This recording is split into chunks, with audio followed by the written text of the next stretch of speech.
시간과 공간을 이동하는 사람들에 대한 사례나 이야기는 우리들의 마음을 움직이고 마치 현실에서도 일어날 것만 같은 착각이 들게 합니다. 안녕하세요. 토픽에 오신 것을 환영합니다. 이번 주제는 인터넷에 넘쳐나는 신기한 사건들 중 하나인데요. 오늘은 그 중에서도 시간여행에 대해서 이야기해 보도록 하겠습니다. 그럼 시작해 볼까요?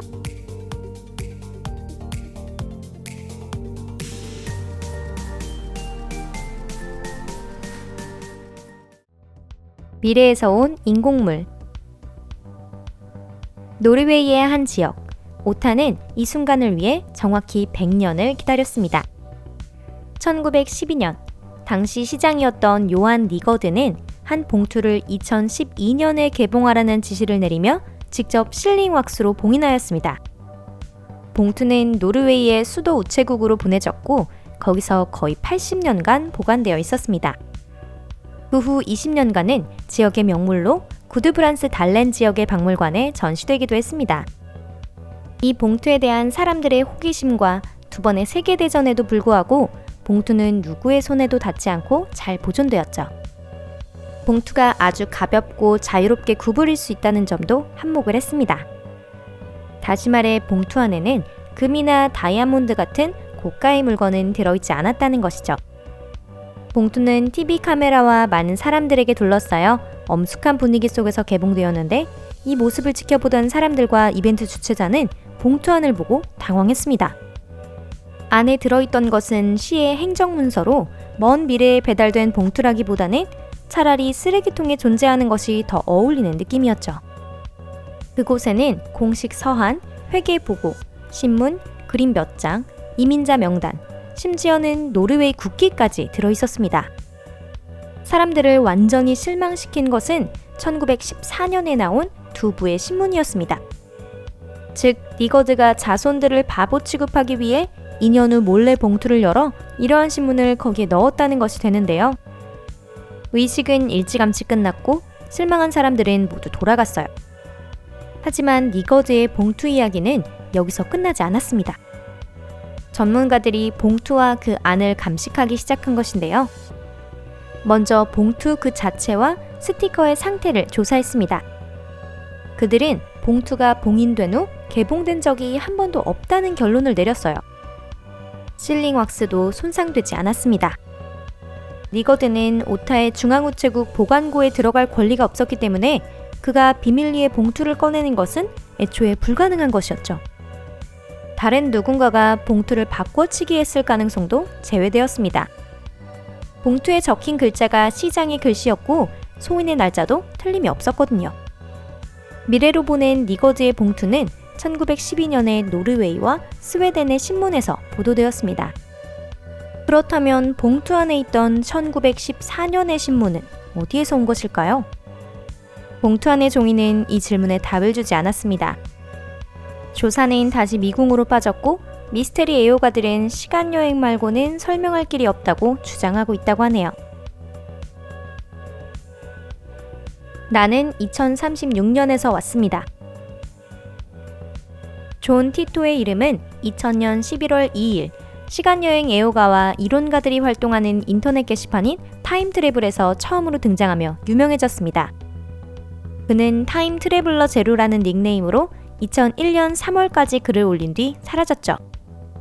그는 친척들을 만나고 원래 2036년에 돌아오는 길에 2000년에 들렀다고 말했습니다. 티토는 자신을 시간여행에 관련된 군사 프로젝트에 참가한 미군 병사라고 했습니다. 그는 IBM 5100 컴퓨터를 입수하기 위해 1975년으로 보내졌다고도 이야기했습니다. 그 컴퓨터가 프로그래밍 언어인 베이직을 서포트하고 있었기 때문에 미래의 컴퓨터 코드를 해독하기 위해 필요하다는 것이었죠. 티토는 투고 속에서 시간여행에 관련된 물리적인 용어를 자주 사용하며 모든 질문에 대답하였고 그의 미래의 생활에서 일어난 중요한 사건들도 전해주었습니다. 그의 말에 의하면 2004년에 미국에서 내전이 발발하며 세계 핵전쟁을 일으켰고 미국 합중국 대신 AFI, 미국 연방제국이 나타났다고 합니다. 존 티토가 완전히 틀린 것처럼 보이는데도 그가 미래에서 왔음을 믿는 사람들은 이런 사실마저 정당화시켰죠. 바로 시간의 축이 여러 갈래로 존재할 수 있다라는 점을 들면서 말입니다. 존이 존재했던 시간축에서는 그가 말한 대로 이 사건이 일어났는데 우리는 단순히 다른 축을 따라간 것 뿐이라는 겁니다. 하지만 IBM 5100에 관한 이야기는 정확하게 적중했어요. 전문가들은 티토가 2000년에 이야기한 이 기계의 상세한 내용이 2007년에 밝혀진 것이기 때문에 이를 통해 티토가 진정한 시간여행자임을 증명할 수 있다고 했습니다. 어쨌든 그때 티토와 말을 주고받은 수천 명의 인터넷 사용자들은 그를 믿었고 또 현재도 믿고 있다고 하네요. 한 가지 더 흥미로운 사실은 바로 존의 이 메시지입니다. 이런 여행을 하는 건 저 혼자가 아닙니다. 검은 늪의 주인. 현재 노보시비르스크에 살고 있는 유리 미하일로비치 스피리드노프는 1942년 르제프 근교에서 일어난 격전에 그의 라이플 부대가 참전하면서 그곳에서 겪은 사건에 대해 이야기하고 있습니다. 바로 그날, 비가 계속 오던 8월의 어느 저녁, 소비에트군의 주둔지에서 감시병이 신원불명인 여성을 보호했습니다. 그녀는 넝마가 된 몸을 이끌고 왔는데 다리에는 쇠사슬이 달려 있었고 낯설지만 독일어는 아닌 말들을 중얼거리고 있었습니다. 그녀가 대체 어디에서 나타났는지 알 수가 없었어요. 지나다닐 수 없는 짙은 안개와 늪지들로 사방이 둘러싸인 작은 공간에서 그녀는 마치 공기 속에서 흘러나온 것 같았기 때문입니다. 스피리드노프는 사령관의 참호를 수행하게 되었는데 이 와중에 그녀의 기묘한 행동에 놀라게 됩니다. 그는 여자가 그녀를 둘러싼 물건, 사람들, 그리고 건물까지도 굉장히 두려워한다는 사실을 깨달았습니다. 그녀를 신문하기 위해 부대본부에서 특별 부서 직원이 찾아왔고 이튿날 저녁 그들은 이 기묘한 여자를 어디론가 끌고 갔습니다. 전쟁 후 유리 미하일로비치는 자신이 전쟁으로 청년 시절을 보냈던 지역들을 찾아 돌아다녔습니다. 그리고 늪지대에 둘러싸인 르제프 근교에서 한 마을 주민에게 그 지역에서는 상식으로 절대 설명할 수 없는 일들이 빈번히 일어난다는 사실을 전해 듣습니다. 현지인들은 그 늪지에 인간에게 해를 끼칠 수도 있는 악령이 살고 있다고 믿고 있었습니다. 상당수의 마을 사람들이 불가사의하게도 이 악령이 사는 장소 주변에서 자취를 감췄습니다. 전쟁 후에도 주민들은 기묘한 현상을 지속적으로 목격했어요. 심지어 마을 사람들은 소비에트군과 독일군 탱크가 늪을 통과하는 것을 목격한 뒤 기관총과 자동소총의 발포음을 들었다고 합니다. 어떤 때는 부상을 당한 병사들이 마을로 와서 집집마다 창문을 두드리고 도움을 청한 적도 있었는데요. 마을 사람들은 겁에 질려 누구도 그들에게 문을 열어준 사람이 없었다고 합니다. 기묘한 사진. 여러분은 찰리 채플린 시대의 여성이 전화로 이야기하고 있는 것 같은 영상, 혹은 사람이 지나다니는 와중에 전화로 이야기하는 여자아이가 보이는 영상을 보신 적이 있을 텐데요.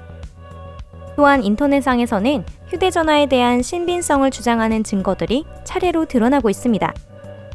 어떤 사이트에서는 아마도 1870년경이라고 생각되는 사진이 올라와 있는데 거기에는 젊은 여성이 자신의 손을 귓가에 대고 있습니다. 어디에나 있는 회의론자들은 그녀는 아무것도 손에 쥐고 있지 않으며 손가락이 얼굴에 그림자를 들이우고 있어 마치 19세기 여자아이가 현대의 핸드폰을 갖고 있는 듯한 느낌을 준 것이라 이야기합니다. 하지만 마음만 먹고 찾아본다면 오래된 사진 속에서 핸드폰을 찾기란 그리 어려운 일은 아닙니다. 예를 들어볼까요? 이것은 1890년 사진입니다. 그리고 또 하나 묘한 것이 있는데 사진이 아닌 그림이지만 여기에는 사람이 그려져 있고 그 손에는 뭔가 CD 케이스를 연상시키는 것을 가지고 있습니다. 이건 대체 무엇일까요? 현재 알려진 레코드의 기본 형태는 18세기 중반에야 발명됐고 마침 그것이 보급되었을 시기입니다. 한편 CD가 모습을 드러낸 것은 20세기인 80년대 이후의 일이었죠. 오늘 영상은 여기까지입니다. 만약 시간여행이 실제로 존재한다고 믿으신다면 좋아요를 눌러주세요. 그럼 그에 대한 보답으로 이 주제에 관한 더 재미있는 이야기를 찾아 전해드릴게요. 저희는 여러분들과 함께 미래를 향해 나아가고 싶습니다. 그럼 여러분, 저희는 다음 영상에서 뵐게요. 안녕히 계세요.